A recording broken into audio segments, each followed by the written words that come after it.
Good morning. Good morning. Wow.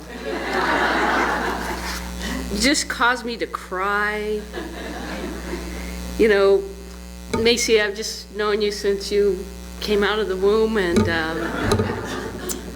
I just don't know how John has any buttons left on his shirt. You did a great job. And so did you, Emma. Thank you. So, good morning, everybody. As usual, I have a little activity to start out with. You aren't surprised, are you? Okay, so I'll tell you a little bit about what I'm going to ask you to do first. In a minute, I'm going to ask you to close your eyes if you're comfortable with that. And I'm going to toggle between two different kinds of phrases. I'll pause between each of the phrases, and I'll repeat some of the phrases. Your task is to just notice. You might not notice anything at first. You might notice something after you hear the contrast. You might find that certain phrases may trigger you. It's all good. And there's no right answer. Okay, so just be aware. So get comfortable. I'm going to ask you to stretch your arms and yawn.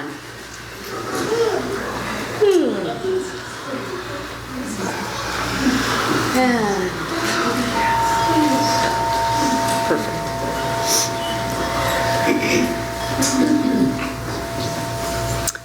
Close your eyes.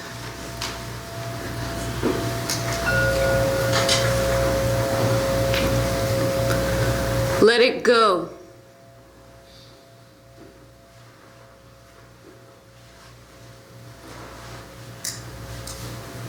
Let it be.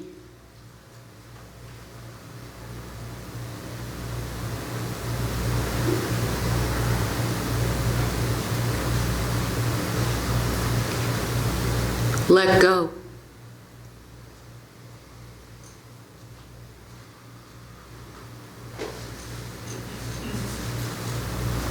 Let be.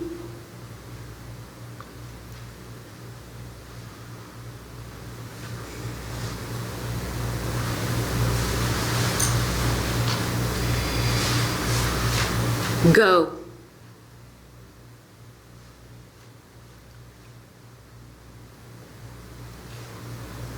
Be.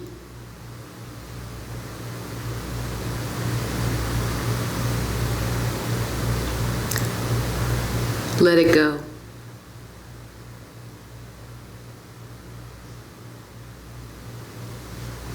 Let it be.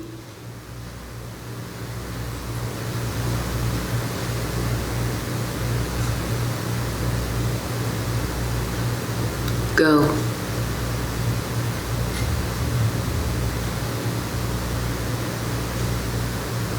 Be.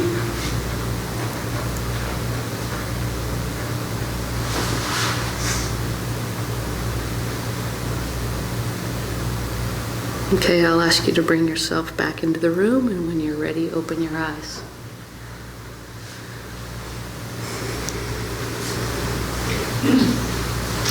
Time for sharing. What did you notice? Anybody want to offer their?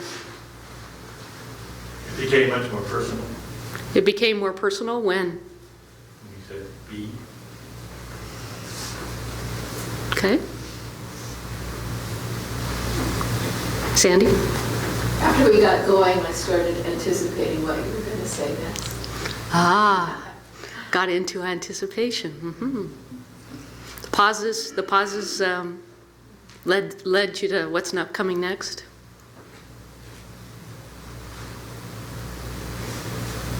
John? When you said be and then you said go, I was wondering if I could be and go at the same time. Uh-huh. Can you be and go at the same time? That's a good question. Yes? It was Kathleen? giving us permission to do and quit procrastinating. Giving you permission to do and to quit procrastinating. Permission to ourselves to just do it and be it and know it and Permission to do it, be it, let it. let it go. And Great. quit procrastinating. Yes, Sherry? As the go and be progressed, first the go was like I could feel myself kind of moving forward, and then at the end the go and the be were in the same place. Ah, at first the go was, you could feel it moving, and then the go and the be ended up in the same place. Yes? Go felt like rejection and be felt like acceptance. Go felt like rejection and be felt like acceptance. Wow, it gave me goosebumps. Yes? Go felt to me like affirming, because I'm a person who travels in my mind or in reality. And B was like affirming, I just got back from Mexico, that I don't have to be in any particular place. I can be there or here or in bed or at the supermarket or anywhere. Excellent. So go is an affirmation for you because that's comfortable for you, and in going, you're going places. But the be was about no matter where you go, there you are. Others? Yes, Michelle. I immediately was mindful of my emotional state. That's exactly what was brought up in Let It Go. And then be and then go. And it was just like I was seeing the emotionality, the whirlwind of stuckness. You can't let go. You can't just be. And it was just like each time I saw the reaction that came up, it was an awesome exercise. And so the emotion itself, you could actually see the different tides based on the word, what it meant, and where you were stuck. I mean, the contrast created a stuckness even in itself. Yeah. Yes. Thank you. I can't For me, see. it was total impression invited to go with me. And there were times when I thought,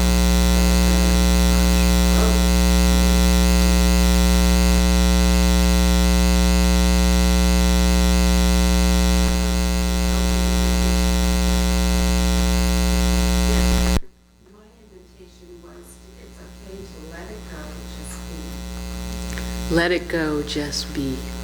So it's actually a continuation. Wonderful. I tried to repeat some of that because I want to hear all that. I want to go back and reflect on all of that. That was wonderful. I love it. I'm going to come back to that, but I'm going to create some more context. So there's a book that's called Words Can Change Your Brain by Andrew Newberg, who's a medical doctor, and Mark Robert Walden, a therapist working in the Center for Spirituality and the Mind at the University of Pennsylvania. And you may have heard this book before because Johnny's actually done a class on it, and she's going to offer another class on it, so stay tuned for that. Time, Newsweek, and the Washington Post call Andy Newberg and Mark Waldman the world's leading experts on spirituality and the brain. Out of the book comes a phrase, change your words, change your mind, change your brain, transform your life. And those of you who are laughing, I know, are longtime science of mind philosophy students. Because it sounds a little familiar, doesn't it? And what cracks me up is Ernest Holmes, the founder, Dr. Ernest Holmes, the founder of the Science of Mind philosophy, which we practice and speak about here, actually had created in the late 40s and early 50s, change your mind, change your life, change the world. And it's interesting to think that Dr. Ernest Holmes right now would be thrilled with these gentlemen because they're scientists.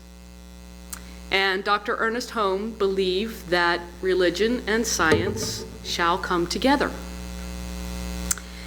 And these scientists are studying neuroscience and neuroplasticity of the brain. Now, what does this mean? I've been studying on the internet, of course, and through the book, even though I've been wanting to read it and I haven't read it yet, but I got an essence about the book by going through the internet. And I'm researching how words change the brain. Now, some of you know, again, I'm going to set some more context. Some of you know that in my January and April lesson, I spoke about switching my job. And for some people, switching a job is no big deal, but when it comes unexpectedly and not under your own volition, it may become hard to let go and let be. And I spoke in April about a book called Transitions by William Bridges. And it talked about the neutral zone, empty time. The empty time between an ending and a beginning. Notice I didn't say a beginning and an ending. An ending, the neutral zone, and then a beginning. And so in that book, Bridges kept talking about letting go and letting this neutral zone create space. Well, I felt good about creating space, but the letting go was not so easy. So, has anyone ever hurt you and then someone else comes along and says, "Let it go"? How do you feel about that? Your reactive response might be that you give them a dirty look or feel like you want to punch them. Because it's sort of like, falling down, scraping your knee, and someone says, "Oh, it'll heal in time." Doesn't feel good, does it? In other words, are you ready to let go?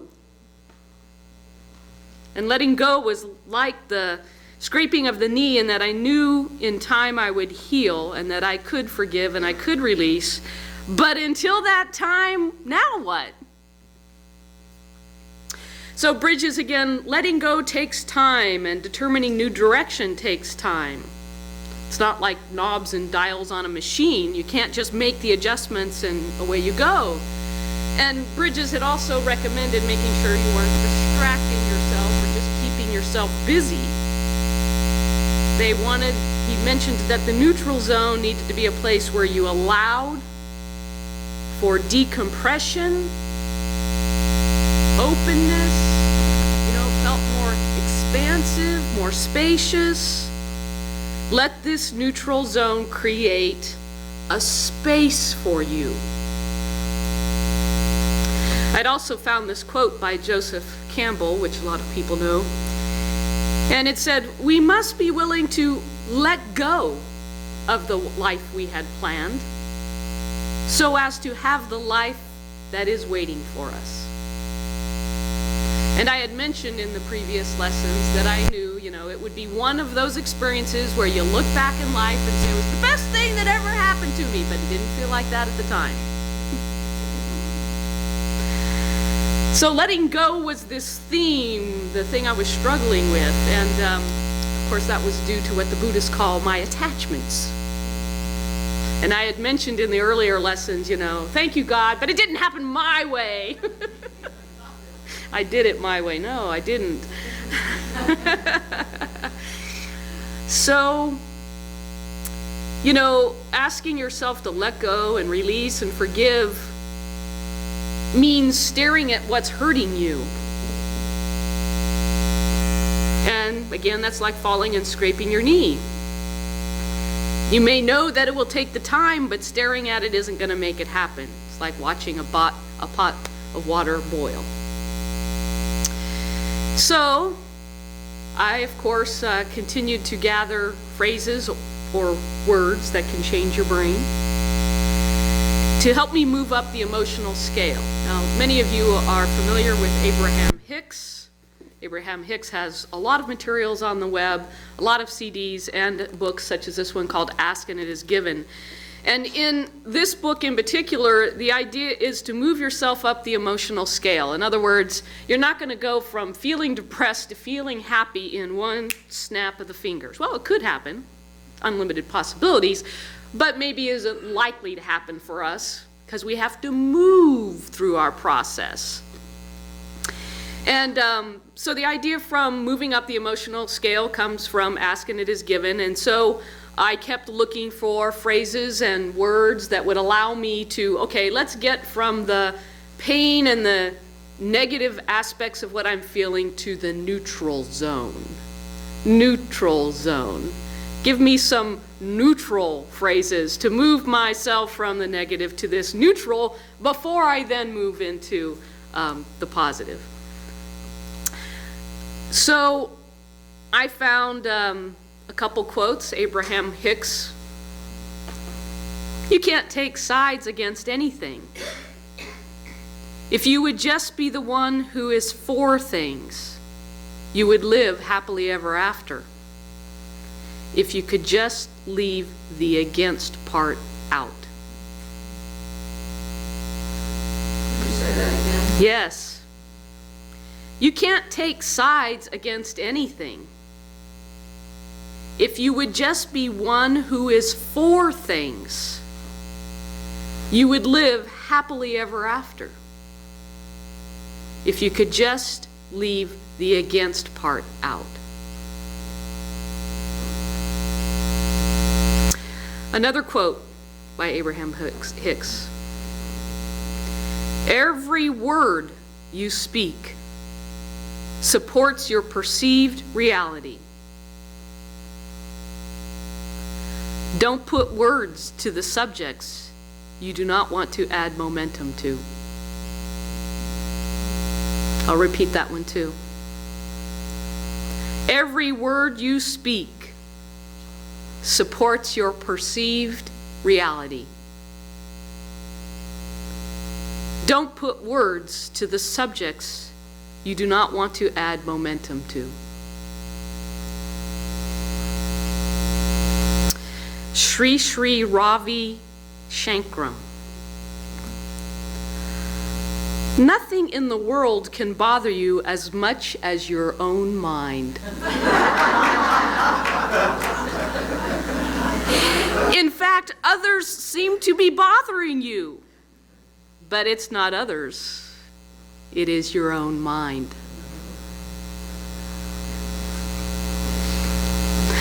And Bob Proctor, "When you react, you're giving your power away.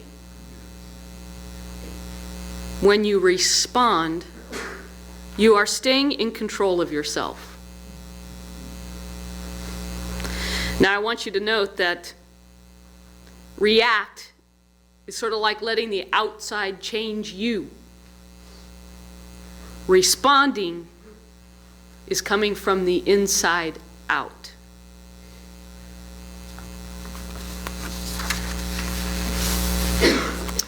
So a little more about my research, and then I'm going to put it together with pieces of like a puzzle. I watched a YouTube interview from a gentleman whose name is Joe Dispenza. Anybody recognize that name? If you've seen The Secret or read the book The Secret, you'll recognize his name. And this particular YouTube was called Self-Love as True Empowerment.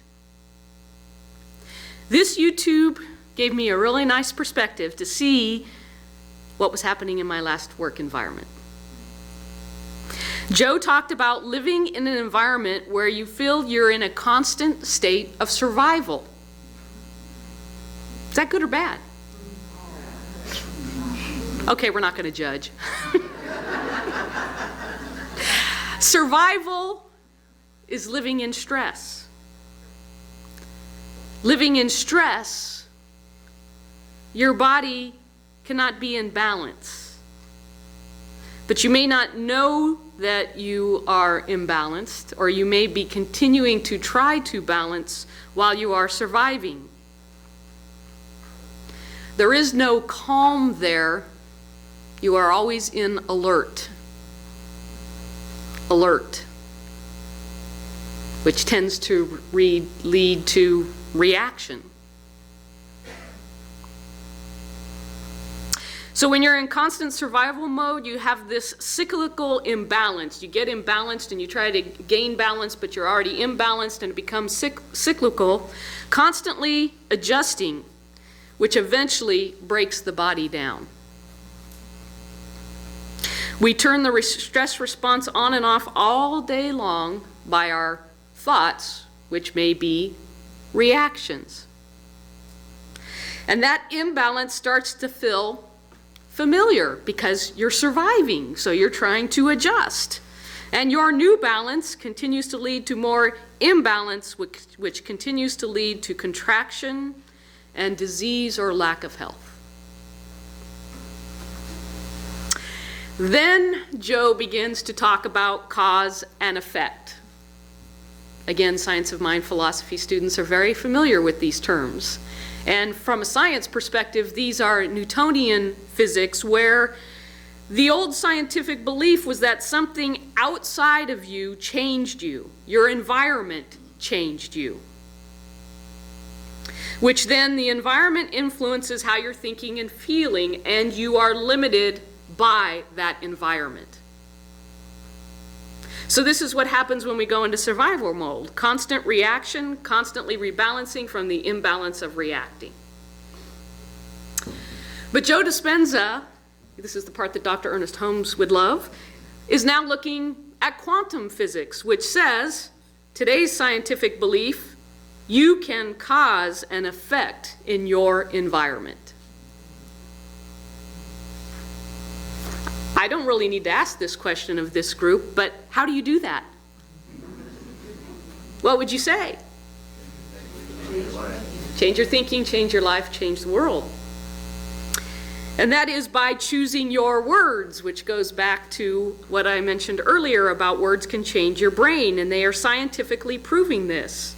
Now, of course, this is what science of mind treatment does, and Ernest Holmes wrote the first science of mind textbook back in the late 1930s. This is what science of mind treatment is, what practitioners do for you. They are not a part of your environment.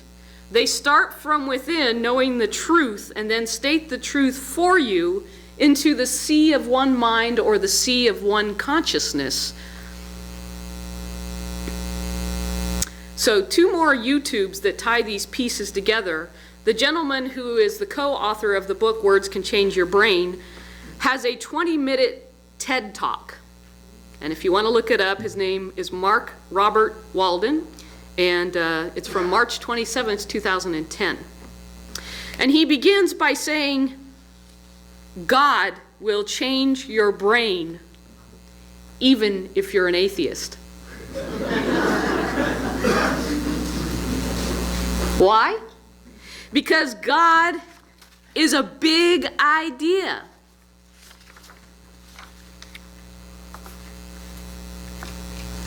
And when you meditate or contemplate big ideas like God, peace, compassion, love, it literally grows dendrites in important parts of your brain, building a better and healthier brain.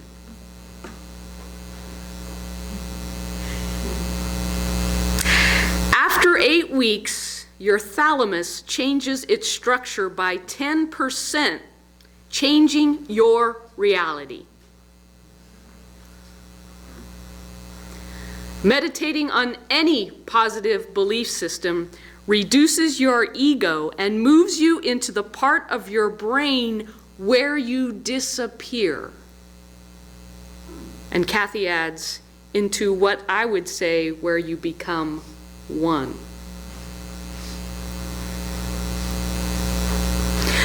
Meditating on a big idea can reduce anxiety and depression,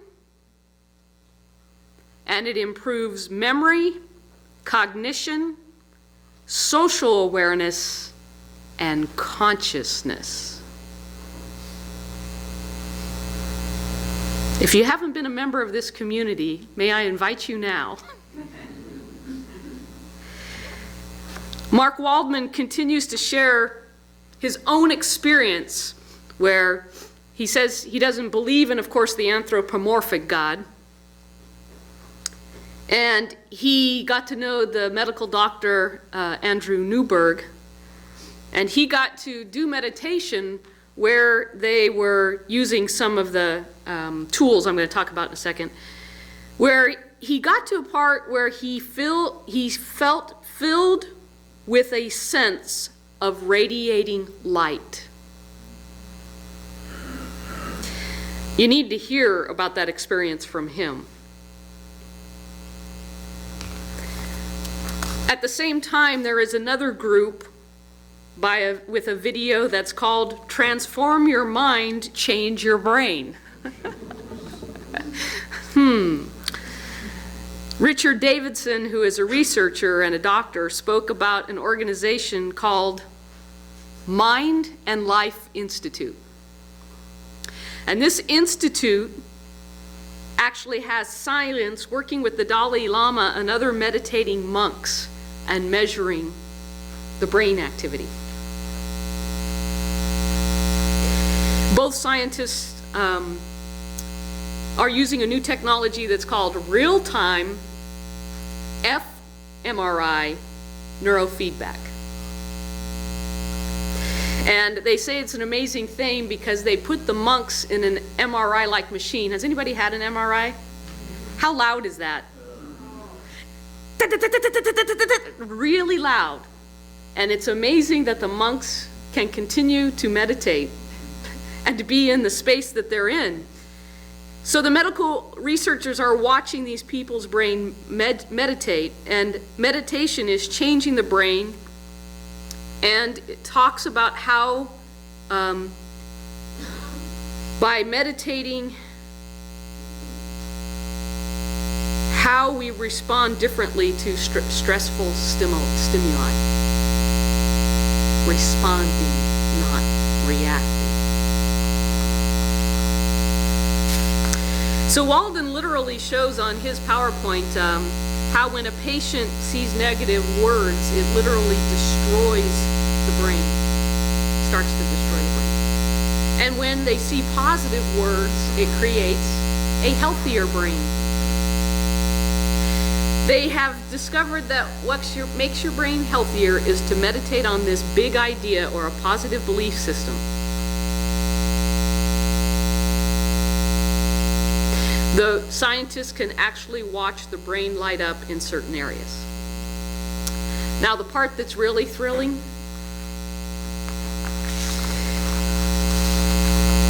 is that Walden has worked to figure out the key question to ask yourself to create a healthier brain. And he said it's not what makes you happy, because if you Google that on the internet, you'll get tons of hits. But that's not it. And I'm summing down a lot of information about what's in these videos and what's in these books. But the greatest effect you can make in your own brain is to discover what your biggest idea to meditate on, and this is the question. What is my deepest, innermost value?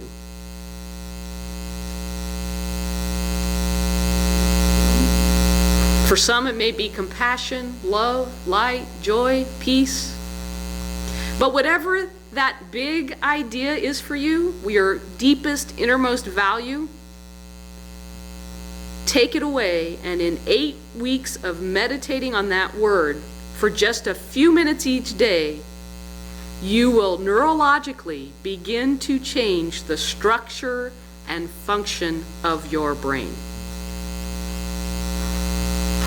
Take that in.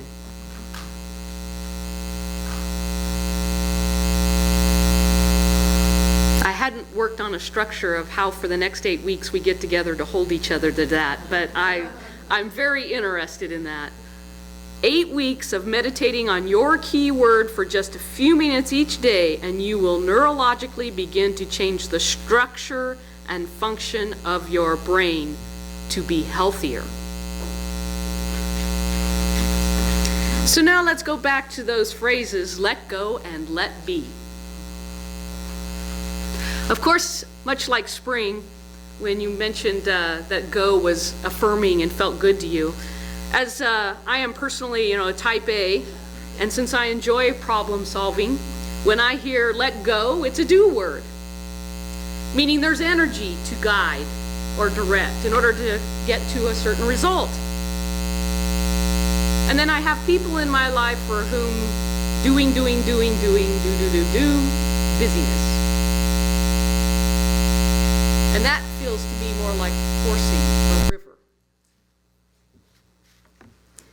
So when trying to come back to the let go, I kept feeling resistance. I'm not ready to let go. I'm not in that space. So what do I do now? However, when I heard the words let be, letting, being, I then felt like I was riding the tide. Of course, for me, just being all the time can feel like a ship on the ocean with no destination. It floats there and takes the tide, but it doesn't go anywhere. And so, another piece of the puzzle was my 99-and-a-half-year-old grandmother is now in hospice. And I visited her last weekend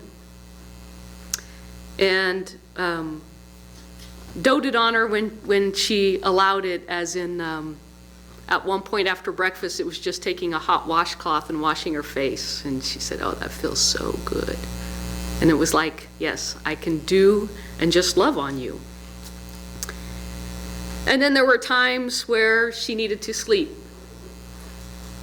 And so I just sat in the chair next to her and contemplated, not let go, let be. There are times to let go, and there are times to let be. And this is sort of like music. Music is made up of sounds and pauses that come in some kind of rhythm. And I've realized that when I was focused on letting go, I was resistant because I was attached. But I discovered if I could focus on the words let be, then I had less resistance. So I've realized that Scooby had the right philosophy all along. I must do, be, do, be, do, be, do.